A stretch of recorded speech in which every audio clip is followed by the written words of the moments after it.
All right, so you know that feeling.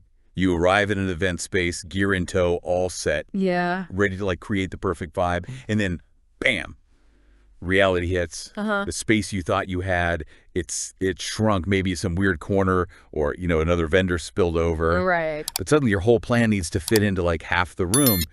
This isn't unusual for working DJs, is it? It's a real challenge they face all the time. No, not at all. And what's kind of striking is just how frequently the DJ setup seems to be almost an afterthought in the venue planning. Totally. I mean, you need good space for safety, for your gear, to actually perform, but it often feels like the booth gets jammed into whatever little bit is left over. Exactly. We saw this specific example in the source material, right? Walking into an L-shaped room, Oh, yeah, that one. and boom, two massive catering tables are just parked right on the dance floor. Yeah, Block the spot completely. directly in the way. Yeah. So the whole DJ setup gets shoved into this tiny corner, literally next to hot boxes, those big metal food warmers. Yeah, not ideal. Super cramped, probably awkward, maybe even a bit risky with heat and cables. And the whole story about the hot boxes near the speakers and trying to get cables taped down on some floor where tape just wouldn't stick. Right, that just perfectly shows the real on-the-ground problems that happen when there's no proper planning. And it gets worse. We heard some extreme examples too. DJs put in an actual clothes Or closet. behind a curtain, yeah. Having to watch the party on a camera feed, crazy. So the basic issue here is this disconnect, right? The professional DJ needs functional space, but maybe the venue or the client just doesn't quite get it. Exactly. Which leads to the DJ getting squeezed, and that impacts everything, how you set up, how the sound actually gets out into the room. Which really makes you wonder, okay, how do the experienced pros handle this? How do they still pull off great events when they're crammed into a corner? Well, it's not about just wishing the room was bigger, right? It's about having actual strategies, real plans for adapting. Okay, and that's where we get into the key takeaways from the sources. It seemed to boil down to planning, adapting, and communicating. So first nugget, preparation is key. Absolutely. If you can, always try to do a site visit before the event day. See it with your own eyes. And if you can't, get floor plans. Nail down those details with the wedding planner or the venue contact way back in the consultation phase. Yeah, knowing the layout, knowing where potential problems might be the pinch points that helps avoid surprises. But honestly, maybe even more important is nugget number 2. Your contract is your shield. Oh, okay. How so? You have got to be crystal clear. In your contracts, in your proposals, state your minimum space requirements and be specific for different setups. Like give actual dimensions. Exactly. We saw examples like requires minimum 15 feet wide by 6 feet deep, or maybe 8 feet deep if it has to be a corner. Put it in writing. Okay, that makes sense. It gives you something solid to refer back to if you show up and, oh, the space isn't what was agreed. Sets expectations. It gives you leverage. But okay, let's say you did your prep, your contract is solid, but you still walk in and you're staring at this tiny little corner they've given you. Right. What then? That's where nugget number 3, gear adaptation, kicks in. You just have to be ready to shrink your footprint fast. So maybe bring a backup smaller setup. Yeah, definitely. Maybe you have a more compact booth or facade, like a 48-inch Grundorf or a Pro X model instead of your usual big one. Or even simpler. Or yeah, maybe it's just a fold-up table with the bare minimum gear, just your controller, maybe laptop for really tight spots. And what about power? That could be a nightmare in awkward spots. Oh, totally. That's where having battery-powered options can be a real lifesaver. Perfect for, say, a cocktail hour setup in a weird location, or just anywhere running cables neatly is going to be a huge pain. Good point. So compacting the gear itself is one thing. What else? Another big adaptation strategy, this is nugget number 4, is actually separating your speakers from your DJ booth. Ah, okay. So not right beside you.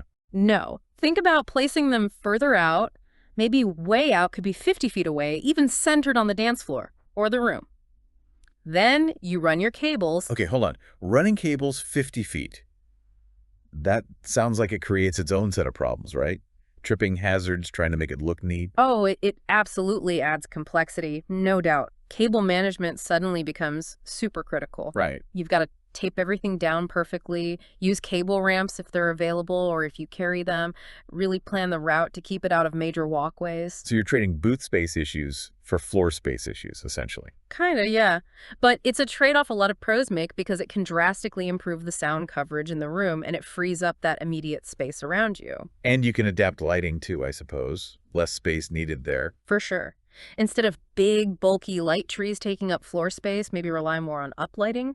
Bounce light off the walls. It saves a ton of room. Or even just use fewer speakers if the room size and acoustics actually work for that. Exactly. Sometimes less is more if the space dictates it.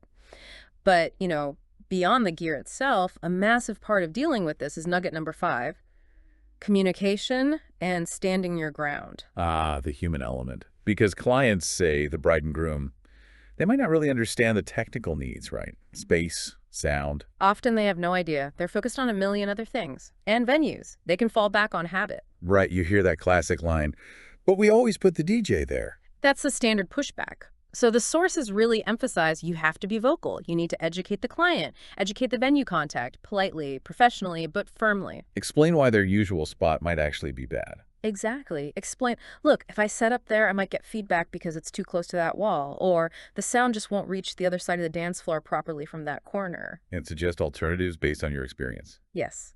Based on your knowledge of acoustics, how the event will flow, where people will be, offer solutions, don't just point out problems. It really does highlight the, sometimes, let's be honest, frustrating side of dealing with venues. Some are great, others. Oh, yeah. You try to get info beforehand, floor plans, details, and sometimes you just get crickets.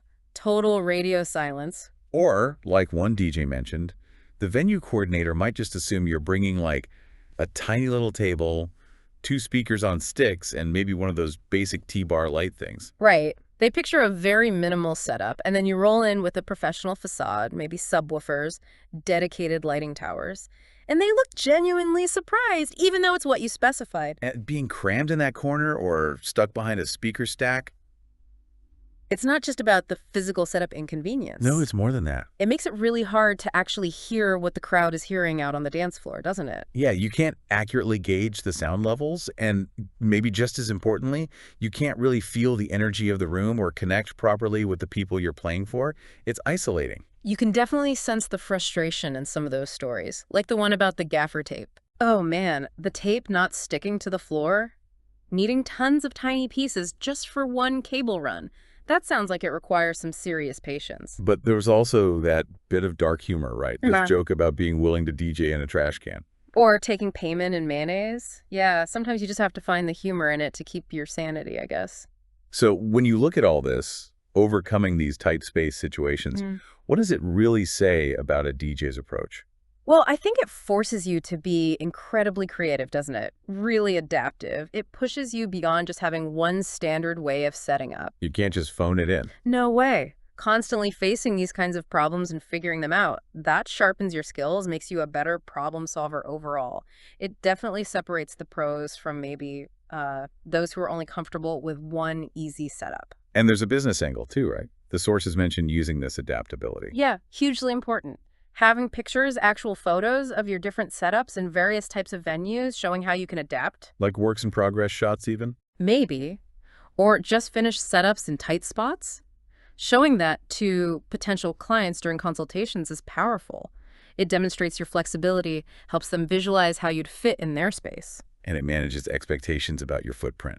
Exactly. Plus, offering options different gear aesthetics, like you want black speakers or white speakers, a sleek modern booth or something more traditional, and maybe charging a bit more for those specialized looks. Right, that elevates the service. It does. It's another way these challenges actually push you to differentiate your business, cater to specific client tastes, and add real value beyond just playing the music. It kind of puts that one DJ's question into perspective. The one asking why more DJs don't actively chase gigs if they have open dates.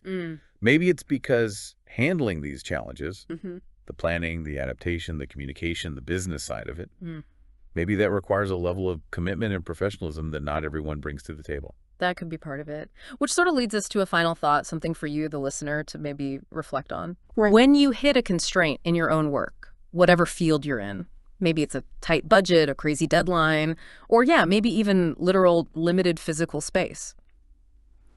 How do you react?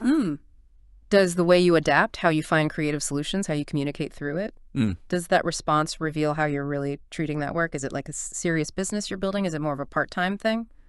Or is it maybe just a hobby? Something to think about next time you feel squeezed.